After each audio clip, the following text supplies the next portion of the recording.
So Patrick, how many times have you been the executor of somebody's will? Well, Michael, fortunately or unfortunately, I've been the executor 9 times. In today's video, we are going to talk about 5 financial planning considerations for aging parents. Welcome to Couple Bowl. My name is Michael Dunham. With me today is Patrick Fontana, the founder of Fontana Financial Planning. Cheers, Michael. Welcome. Cheers. All right. So Patrick, as I mentioned, we're going to go over 5 financial planning considerations for individuals who have aging parents. The first one that I wanted to talk through with you today is, do they have a will or a trust? So can you talk a little bit about why that can be important and some things to think about? Absolutely. So other than directing what happens with your estate and where things go, money-wise, it's also important family-wise just to express your intentions. And multiple times I've seen a parent tell different parties different things, which really causes some chaos. If you put it down and kind of just have clarity, these are my intentions, the more it's communicated, the better. And having a will that's up to date and executed to the point where things are titled in the right place. Sometimes there's a trust that's not been funded or there's something that's incorrectly done. When those things are in order, it really makes it simpler on the family.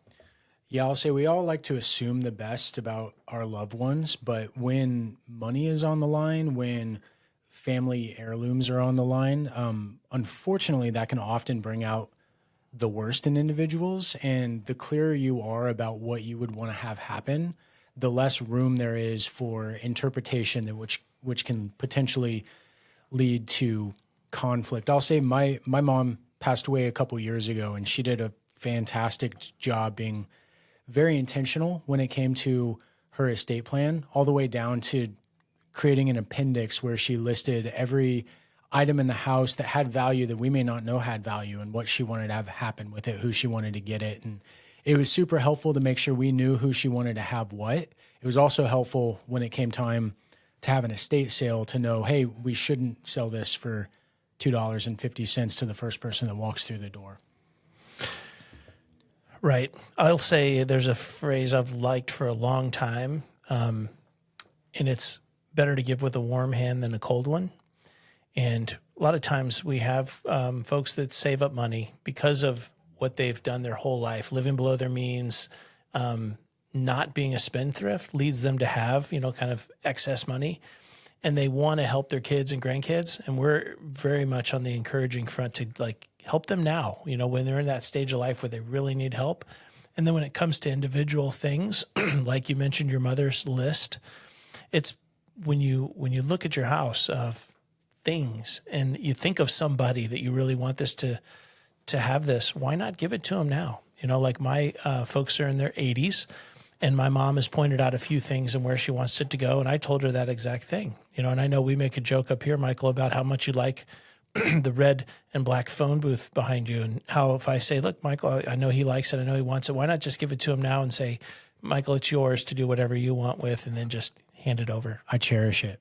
Yes. All right. So the second consideration, do you know where their estate planning documents are? And so I'll say this is an item that we have encountered situations that we have learned from where maybe the aging parents were the only ones who knew where the estate plan was, and that becomes an issue when they're not around and they can't answer questions around where to access it, or if it's in a safe, what's the combination to the safe, and how do we get access to it? And so the documents themselves are only as good as their ability to be used at the time of need. And I'll say that's not just a will or a trust, but that also includes things like a medical power of attorney or an advanced medical directive. If an aging parent ends up in the hospital can't honor a power of attorney document that they don't have access to. And so knowing where those things are and being able to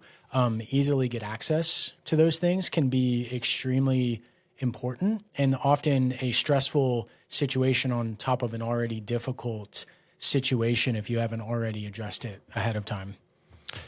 And I know we added to our client questions, which we have on every client, a list of questions. One of them is, do you have a trust? Do you have a will? when's it been updated? And then we've added, where do you keep it? Because it is so common that people don't know. And it's actually a pretty costly, painful process if you only have a copy of the will versus the original. So the original will is very important. All right, Patrick, next consideration. Is there an opportunity for parents to realize income at lower tax brackets? I'll say this is a huge opportunity that we often see get overlooked. So what are some things that individuals may want to think about here, Patrick?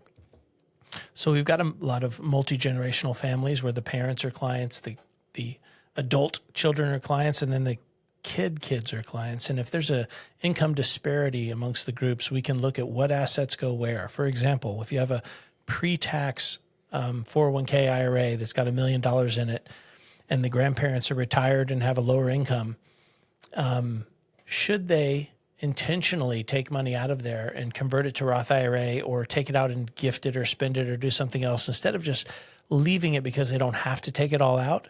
Well, if the kids make a lot more money, it makes a lot of sense to do that. And the other thing we've had many times looking at, a couple in their 80s, one of them's going to live longer than the other, right? Typically,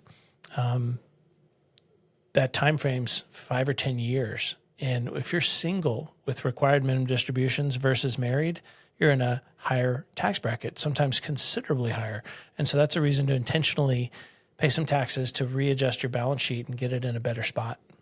Yep. And then ultimately, when that next generation inherits the money, just speaking about IRAs specifically, it's generally speaking going to be a 10-year rule that they have to take that money out in. So that's where the whole idea that if you've got aging parents that are in a low income situation and money's going to pass down to the next generation and be taxed at much higher rates, and be forced out in a condensed period of time on top of potentially already high income, that's where a lot of times we see opportunities to go in there and intentionally pay taxes at these lower rates. The money will still have to be taken out after 10 years, but it'll get tax-free treatment in the meantime. And so it reduces the overall tax bill to Uncle Sam and keeps more money within the family line.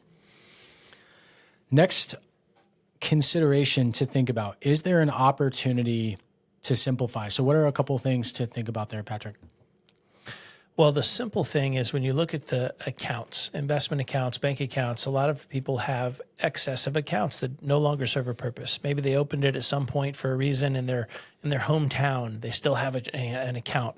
Well, if no one else is listed on it and it's just a random outlier, it's pretty painful to clean up. So simplifying your balance sheet, less accounts, less holdings, less stuff, makes it easier not only for your kids and grandkids someday, but for yourself. When it comes to doing taxes and keeping track of everything, the more you simplify, the better. And when it comes to stuff, same thing.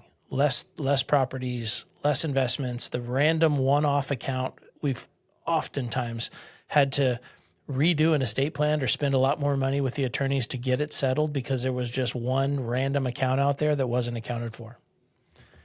Yeah, we've had situations, a number of which that I can think of, where clients inherited money and the parents had accounts at 10 different firms. And the reality is 10 different firms have 10 different sets of paperwork and 10 different requirements that go along with those sets of paperwork. And it can create a lot of work and a lot of stress.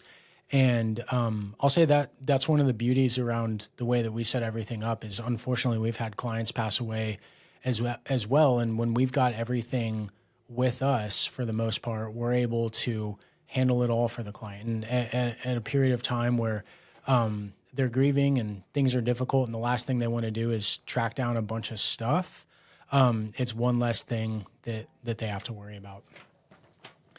All right, last consideration. Are beneficiary designations and account titling up to date? I'll share a fun story that I came across in the Wall Street Journal. Well, fun for the listener, not so much fun for the family of the individual from this story. But there was a Wall Street Journal article recently about a single man who passed away.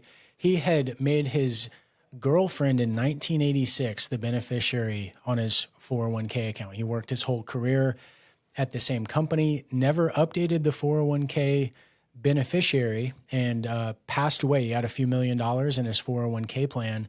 and his ex-girlfriend from nearly 40 years ago, who was married with kids and a family of her own, gets a phone call out of the blue letting her know she's inheriting a few $1,000,000. And his family, who expected to inherit that money, are not receiving anything. And so it's a great lesson in how important it is to pay attention to the beneficiary designations that are listed on each account, not just checking one, but every single retirement account, life insurance policy, anything that can have a beneficiary. It's all different. So every single account needs to be checked periodically. And if there's ever a reason to change it, it's important to make sure it gets changed across the board so you don't have money unintentionally go to the wrong individual. One thing to add with that is that we encourage everybody to double check the beneficiaries, which many times we've come across cases where it's outdated, but also to list contingent beneficiaries to make these documents more timeless. Listing your kids as contingent is free and easy and something smart to do. Those are our top 5 reasons and things to be doing with parents, helping our aging parents simplify the situation. And to synopsize it, the simpler you can make your balance sheet, the simpler you can make your estate plan, the better. Thank you so much for joining us on today's episode of Coupable. If you have any questions about your specific family's situation, we do have a link down below in the show notes where you can schedule an introductory time with a member of our team where we'd be happy to dive deeper. And in the meantime, Patrick, how do you want to wrap us up today? Rebalance until rich and simplify. Cheers. Cheers.